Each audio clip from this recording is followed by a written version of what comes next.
nemir ni nekaj slabega, ampak slabo postane, ko je uporabljeno na napačen način. Pa tudi napačen lahko dava v navednice. Ne? In tudi slab. Na slab, se pravi na nemir, ki da zaradi nemira išče rešitev v nečem zunaj sebe. Ampak in hoče tam to težavo rešiti. Če hočeva biti dosledna, Deva, ja. potem je dobro videti, kaj je in kaj je nemir. Ali je to dvoje, ali je to nekaj, kar je eno.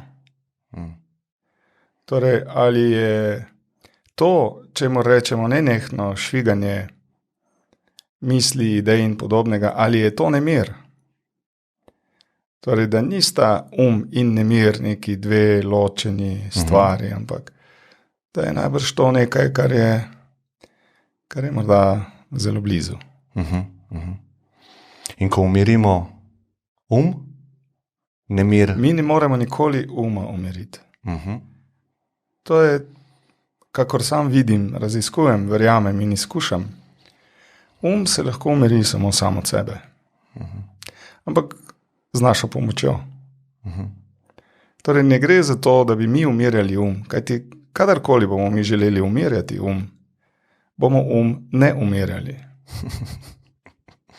In to je veliko zablotje tudi v tem, v najrazličnejših, kakor jih sam vidim in opažam, v najrazličnejših meditacijskih pristopih, da ne bi omenjal pač kaj konkretnega, ampak zato, ker tudi tisti, ki učijo, menim in vidim, da ne razumejo. Ni mogoče umirjati.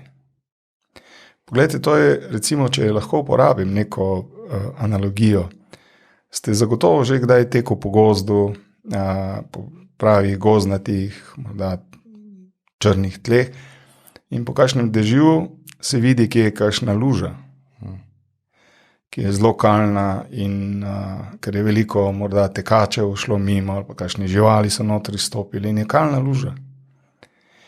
In zdaj, če bi mi hoteli videti, kaj je na dnu, in bi vzeli kakšno palco, vzeli bi kakšen pripomoček, žlico, če bi jo imeli s sabo, in bi skušali to vodo zbistriti, da bi videli na tla. Bi videli? Ne, če pa bi pustili, počakali in pustili, da bi ta droben mul ali kakorkoli pač temu pravimo, sam sedel na tla, bi videli, kaj je na tleh. Tako da, to je neka analogija, ki se velikokrat sicer tudi uporablja v teh, mogoče bolj zenovskih ali pa tudi kakšnih drugih tradicijah. Ampak eno je to, kar se nam zdi romantično za razumeti in lepo za slišati, ker je nenavadno, ker je drugačno.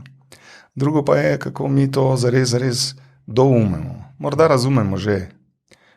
Doumemo, pa sam vidim kot nekaj drugega, kakor razumemo. Torej, doumemo morda, da nekako ponotranjimo, da smo gotovi, da verjamemo, da smo predani temu, kar smo doumeli.